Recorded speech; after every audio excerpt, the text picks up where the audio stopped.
One of these days, you and I are going to spend our sunset years telling our children and our children's children what it once was like in America when men were free.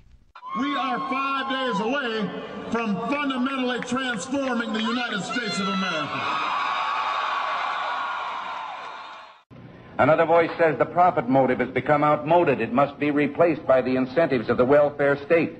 ExxonMobil made $11 billion this past quarter. They don't want to give up their profits easily. This is the issue of this election.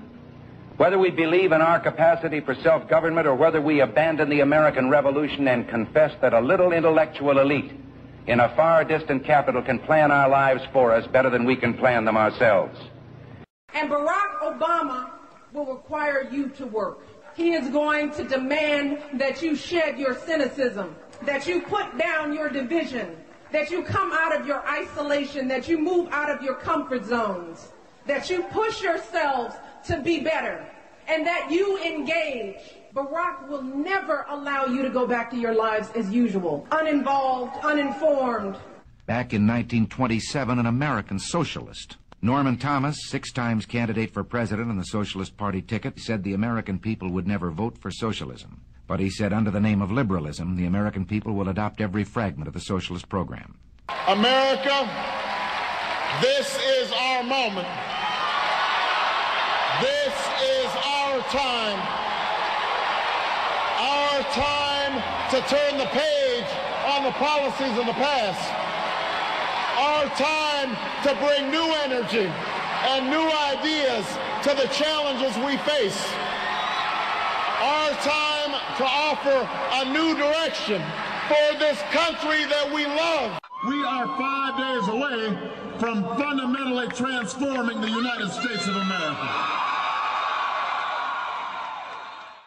One of the traditional methods of imposing statism or socialism on a people has been by way of medicine.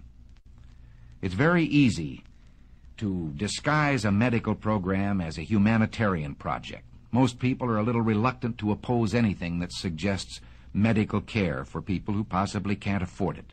We've come so far in the debate on health care in this country, but now we must finally answer the call issued by Truman, advanced by Johnson. The very first promise I made on this campaign was that as president, I will sign a universal health care plan into law by the end of my first term in office.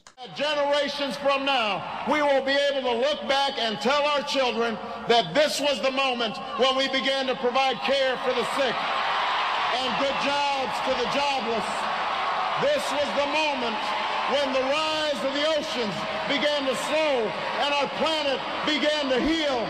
This was the moment when we ended a war and secured our nation and restored our image as the last best hope on earth.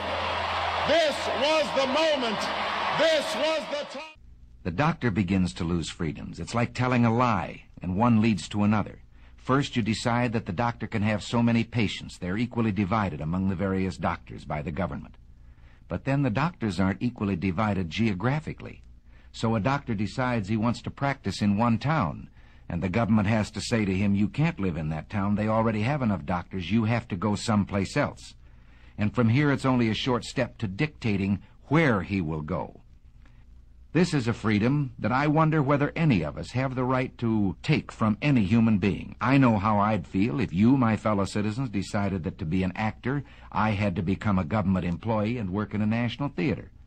Take it into your own occupation or that of your husband. All of us can see what happens once you establish the precedent that the government can determine a man's working place and his working methods, determine his employment. From here, it's a short step to all the rest of socialism, to determining his pay.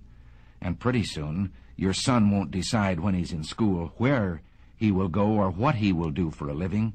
He will wait for the government to tell him where he will go to work and what he will do. John McCain and Sarah Palin, they call this socialistic. You know, I don't know when they decided that they wanted to make a virtue out of selfishness. Somewhere a perversion has taken place.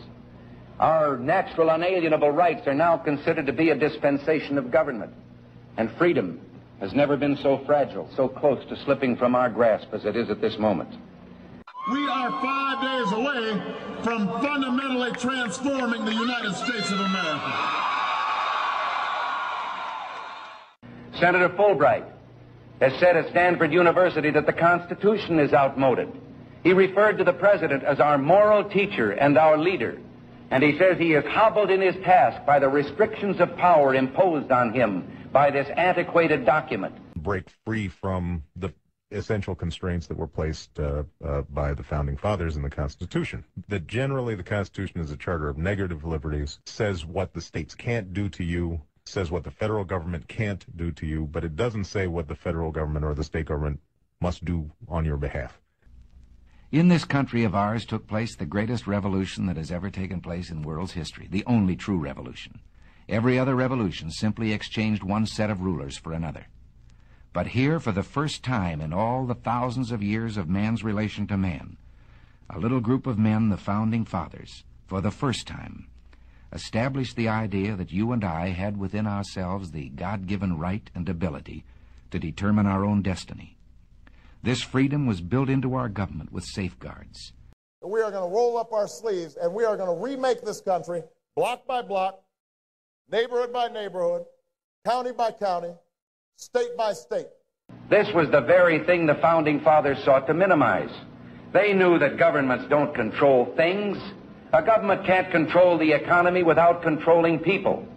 And they know when a government sets out to do that, it must use force and coercion to achieve its purpose. They also knew, those Founding Fathers, that outside of its legitimate functions, government does nothing as well or as economically as the private sector of the economy. Those who would trade our freedom for the soup kitchen of the welfare state have told us they have a utopian solution of peace without victory. They call their policy accommodation. And they say if we'll only avoid any direct confrontation with the enemy, he'll forget his evil ways and learn to love us. All who oppose them are indicted as warmongers. One of the first things that I would do in terms of moving a diplomatic effort in the region forward is to send a signal that we need to talk to Iran and Syria, because they're going to have responsibilities if Iraq collapses. They have been acting irresponsibly up until this point, but if we tell them that we are not going to be a permanent occupying force, we are in a position to say that they are going to have to carry some weight in terms of stabilizing the region. We are 5 days away from fundamentally transforming the United States of America. James Madison, in 1788, speaking to the Virginia Convention, said, "Since the general civilization of mankind, I believe there are more instances of the abridgment of the freedom of the people by gradual and silent encroachment of those in power than by violent and sudden usurpations." History will record with the greatest astonishment that those who had the most to lose did the least to prevent its happening.